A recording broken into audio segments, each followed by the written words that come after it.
రోజులుగా మక్కని ఇక్కడ పెట్టి మొక్కజొన్నని ఇక్కడ పెట్టి ఇప్పుడు కొంటారు, రేపు కొంటారు, ఎల్లుండి కొంటారు అనుకుంటా వెయిట్ చేస్తున్నారు. అయితే ఈ సెంటర్ అనేది ఎప్పుడు ఓపెన్ చేశారు? ఇక్కడ స్థానిక ఎమ్మెల్యే ఓపెన్ చేయడం జరిగింది.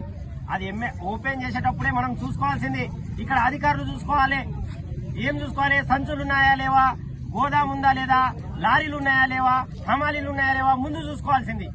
అన్ని రోజుల తర్వాత సెంటర్ ఓపెన్ చేసి ఇన్ని రోజులు అయిన తర్వాత అనేక మంది రైతులు ఇక్కడ పెట్టిన తర్వాత మొక్కజొన్న ఇంతవరకు కొనడానికి సిద్ధంగా లేదు. ఇప్పుడేమంటున్నారు? సంచులు లేవు మా దగ్గర, లారీలు లేవు, రవాణాకు గోదాములు లేవు పెట్టడానికి. మరి ఇది ముందు తెలవదా మీకు? రిబ్బన్లు కట్ చేసేటప్పుడు అంతే అడుగుతున్నా నేను. అనేక మంది రైతులకు ఇబ్బంది పెడుతున్నారు. ఈసారి ప్రభుత్వంకు చేత కాకుంటే ముందే మేము కొనమని చెప్పాల్సింది. మీరు ఒక పక్కన మేము ఇప్పుడు కొంటాం, రేపు కొంటాం, ఎల్లుండి కొంటాం అని చూపెట్టి అనేక మంది అధికారులు వాళ్ళకు కూడా క్లారిటీ లేదు.